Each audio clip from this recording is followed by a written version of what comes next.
عليكم magacay waa xanaan shidane waxaan jeclahay inaan halkaan idinkugu sheego inay muqdisho awood sanadka saddexaad ay qabsoomi doonto insha Allah oo ay ka soo muuqan doonaan wajiyaal cusub oo wax badan dalka ka soo qabtay awoodna la siin doono ama abaalmarin ay mutaysteen la siin doono waxayna ka dhacaysaa magaalada muqdisho ee caasimadda dalka Soomaaliya dhamaan waa salaamay shacabka ku nool magaalada muqdisho waxaan u hambalyeeynaa muqdisho award oo walaashay Amaal Cali waxaan leeyahay hambalyo muqdisho award waa saameyn weyn ay ku yeelatay meel walba maxaa yeelay waxaan aad ugu farxay dhalinyarada la soo saaray oo maanta la abaalmarinayo qofka markii la abaalmariyo ama uu wax qabto adduunka qabo waa wax fiican waana wax ku dayasho mudan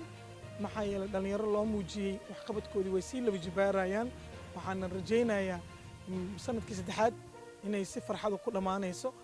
haddii ilaahay yiraahdo waxaan ugu hambalyeeynaa mar labaad iyo mar saddexaad muqdisho award oo heerka Assalamu alaykum magacay waxaan yahay Amaal Cali waxaan ahay muqdisho award founderka iyo president of muqdisho awards waxa farxad aad iyo aad ii ah maanta inay ummadda Soomaaliyeed u sheego oo degan muqdisho inay muqdisho awards sanadkii saddexaad noo noqonayso waqti dhow inaan qaban doono insha Allah waana nina soo share gareyn doona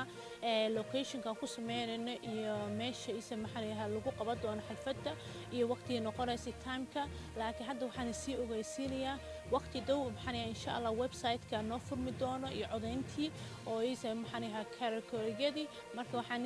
jeclaan lahaa inay soon maxalliga insha Allah u codeysiin qofka isleeyihiin uu deserve gareeyaa